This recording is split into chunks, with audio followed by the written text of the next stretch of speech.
Vamos lá. Hoje a gente vai explorar um sistema que é, olha, fascinante.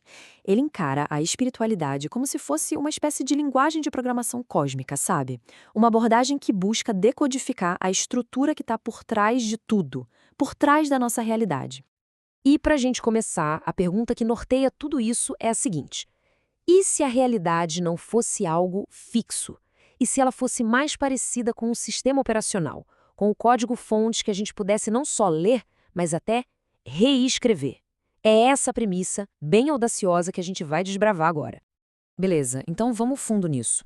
O primeiro conceito que a gente precisa entender é a ideia de que a realidade tem uma sintaxe oculta, uma espécie de gramática que pode ser mapeada. A ideia aqui é que não é tudo sorte ou caos, sabe? Existe um padrão. E se existe um padrão, ele pode ser lido. E essa disciplina tem um nome: cartografia do verbo.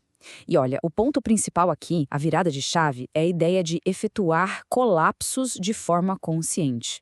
Ou seja, o objetivo não é só ficar olhando, é interagir. É manifestar o que se quer de propósito, de forma deliberada. É quase como programar um resultado que se deseja ver no mundo. E essa citação, que vem da fonte original, ela é fundamental para entender a proposta, porque ela afasta esse sistema daquela ideia de adivinhação tradicional, de prever o futuro. A proposta aqui é outra, é muito mais parecida com o trabalho de um engenheiro ou de um físico, que primeiro entende as leis que governam um sistema, para depois poder construir algo novo a partir delas. Ok, então se a gente está falando que a realidade pode ser reprogramada, a pergunta óbvia é: onde é que essa programação acontece? E a resposta para isso nos leva para um conceito super central aqui, que é o altar do inconsciente. E aqui, ó, está o pulo do gato. Esquece aquela imagem de um altar físico, com vela, com objeto. Não é nada disso. O sistema define esse altar como um espaço interno, um campo vibracional que existe dentro de cada pessoa. É nesse lugar que a reprogramação de verdade acontece. A nossa própria consciência vira o laboratório. E esse altar interno ele é ativado por uma dinâmica entre 4 pontos, 4 pilares. Pensa assim, tudo começa com a intenção clara, que vem do consciente. Essa intenção, então, precisa interagir com os nossos padrões automáticos, que estão lá no inconsciente. Isso tudo se ancora no corpo físico, na matéria, e por fim se conecta com o campo universal de energia, o espírito. A mágica, a reprogramação, acontece quando esses 4 pontos estão alinhados, sabe? Em sintonia. Beleza, a filosofia a gente já pegou. Mas e na prática, como é que isso funciona de verdade? Para conseguir mapear e interagir com essa realidade, o sistema oferece um kit de ferramentas bem específico, bem operacional. Olha só o arsenal que a gente tem aqui. E perceba, não estamos falando de conceitos abstratos, não. São protocolos, bases de dados, tudo pensado para ser funcional. Vamos dar uma olhada em 2 exemplos principais para a gente entender melhor como a coisa toda opera.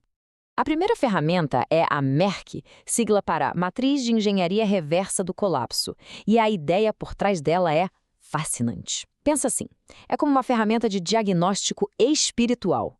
A gente pega um evento que se quer que aconteça e faz a engenharia reversa dele para descobrir qual é a assinatura energética daquele evento. Quais são as variáveis exatas que a gente precisa para que ele se manifeste. Agora, o Atlas Vibracional, esse é um projeto bem ambicioso. A meta aqui é mapear a assinatura energética dos lugares, sabe? Pelo planeta todo. Isso transforma um simples mapa geográfico num mapa de potencialidades. Cada lugar passa a ter uma vibração, uma função específica dentro desse sistema maior.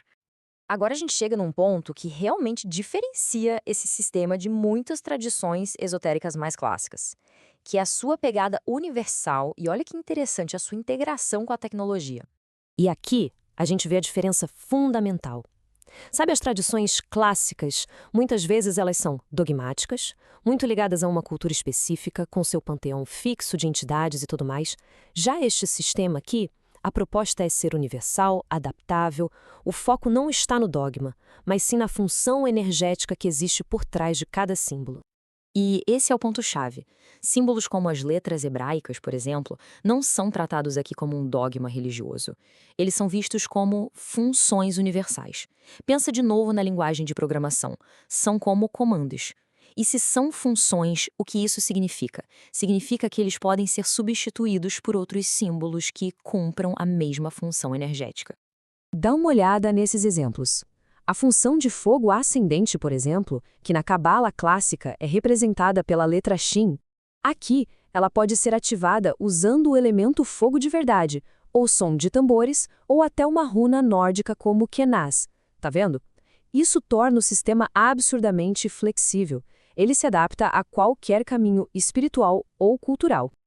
Bom, e para a gente ir fechando, vamos olhar para a visão de futuro que esse sistema propõe. E é uma convergência bem surpreendente, viu? Entre misticismo e tecnologia digital. E isso aqui é algo que, sinceramente, é único. Todo o conhecimento do sistema está sendo organizado em formatos como JSON e Markdown. Para quem não conhece, são linguagens que computadores entendem. A intenção, dita abertamente, é que esse conhecimento possa ser lido, processado e, quem sabe, até expandido por inteligências artificiais no futuro. Pensa no que isso significa. No fim das contas, a mensagem central é esta: o ser humano é, ao mesmo tempo, o programador e o programa. A mudança que a gente quer ver lá fora começa aqui dentro, na nossa arquitetura interna. A realidade externa é só um espelho, um reflexo dessa programação. E isso tudo nos deixa com uma última pergunta, para a gente refletir mesmo. Num mundo onde a mística ancestral começa a ser organizada de um jeito que a tecnologia mais moderna consegue entender, o que isso significa para o futuro da consciência? Qual será o próximo passo dessa evolução?